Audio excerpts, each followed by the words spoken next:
Hello my dear students, कैसे हैं। बहुत ज़्यादा चिंता लग रही है ना, क्योंकि बोर्ड के एग्ज़ाम्स आ गए हैं और आप बहुत चिंतित हैं, विभिन्न विचारों से घिरे हुए हैं। पर समय तो निकलता ही जा रहा है, बहती नदियाँ के जल सा बहता ही चला जा रहा है, बहता ही चला जा रहा है। ये पूरा साल, एक पूरा साल सोचें ज़रा, यूं ही फिसल गया। कोरोना रूपी अजगर ने इसे निगल लिया। पीछे मुड़कर देखते हैं तो सब कुछ शून्य ही नज़र आता है। ऑनलाइन क्लासेस ने छोटे से बचपन को भी नहीं छोड़ा।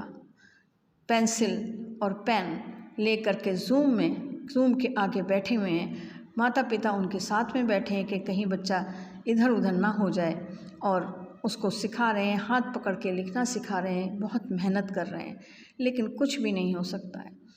अब जब पढ़ने का समय था जूम पर, बड़े बच्चों ने जूम के नाम से अपने आप को दूसरे कामों में व्यस्त रखा। पबजी के नए नए आ रहे वर्जन्स में फंसे रहे। माता पिता को और अध्यापकों को, या कहें स्वयं को ही छलते रहे। ट्यूशन के नाम पर घर से निकले, लेकिन दोस्तों के घर या फिर अनजान राहों पर ट्रैकिंग करते हुए या बाइक रेस करते हुए समय बिता दिया।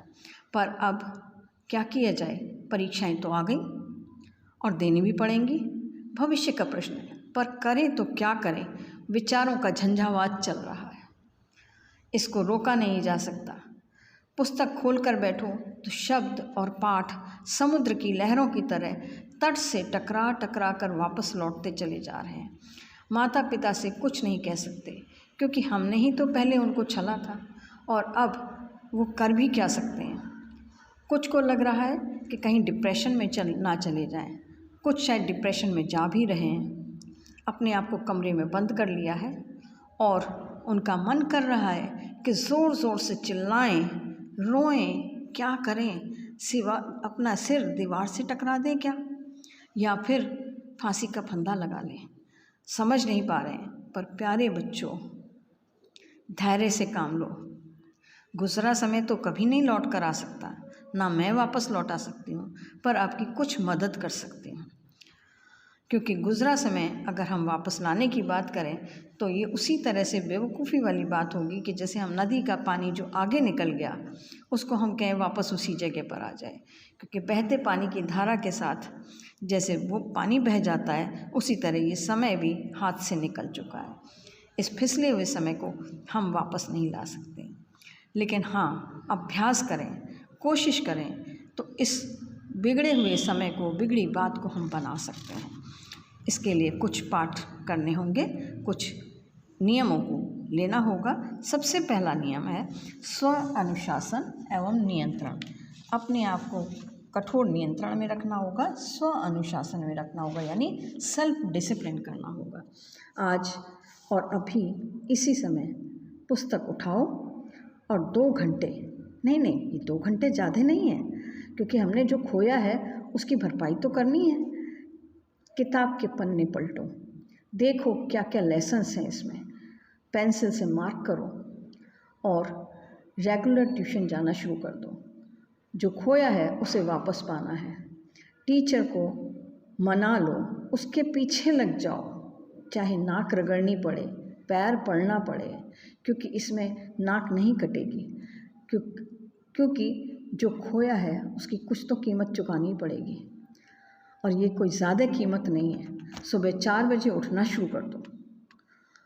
पहले कष्ट होगा, लेकिन धीरे धीरे करके आदत पड़ जाएगी। दूसरा अभ्यास है 5 मिनट के लिए, सुबह उठते ही 5 मिनट के लिए बिस्तर छोड़ दो पहले, और बिस्तर से उतर कर नीचे बैठ जाओ और मेडिटेशन करो, यानी अपनी दोनों आँखों के बीच वाली जगह पर ध्यान केंद्रित करो। मन को भटकने मत दो, और लंबी गहरी सांस लो, लंबी गहरी सांस। और अगर फिर भी नहीं मन लग रहा है तो ओम शब्द का जाप करो, ओम, और कई बार इस जाप को करो। और फिर उसके बाद में किताब खोलो और पढ़ने बैठ जाओ। जहाँ समस्या लगे उस जगह पर निशान लगा लो, और स्कूल का समय होते ही स्कूल जाकर टीचर से समझो बिल्कुल सही समझा आपने। डांट तो पड़ेगी ही, बुरी तरह की डांट पड़ेगी। हो सकता है बुरी तरह से बेइज्जत भी किया जाए 10 लोगों के सामने। टीचर कठोर ज़रूर है, वो आपको बेइज्जत भी करता है, आपको डांटता भी है, लेकिन वो हृदयहीन नहीं है। अंत में वह आपको पूरा पाठ समझा देगा। घर में जिस समय हो तो हर 2 घंटे बाद 15 मिनट का ब्रेक लो, कुछ खाओ पियो, घूमो, छत पर ही घूमने चले जाओ या घर के सामने सड़क पर टहलने लगो। ना, दोस्तों के पास नहीं जाना, फ़ोन को हाथ नहीं लगाना, क्योंकि अभी अभी तो इस मन रूपी बच्चे को समझाया है और फिर बहक जाएगा, तब क्या करोगे? तीसरा कदम क्या लेना है हमें, कैसे पढ़ें और क्या पढ़ें। तो सबसे पहले जो सब्जेक्ट सबसे आसान लगता है उसे ही उठाएं।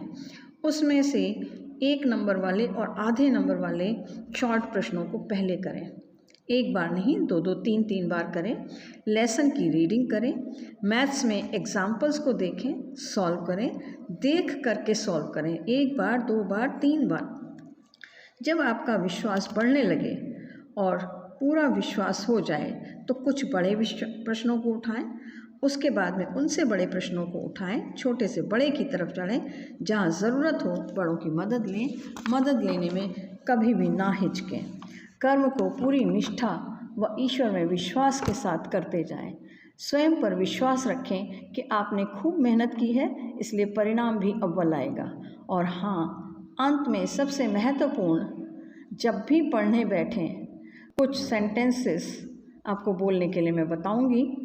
उससे पहले जो मैं सेंटेंस बता रही हूँ उसको पेन पेपर लेकर नोट डाउन कर लीजिए और इसकी एक कॉपी अपने जहाँ पढ़ते हैं उस जगह पर सामने दीवार पर लगा दें और जहाँ पर आप ज़्यादा समय बैठते हैं वहाँ पर लगा दें।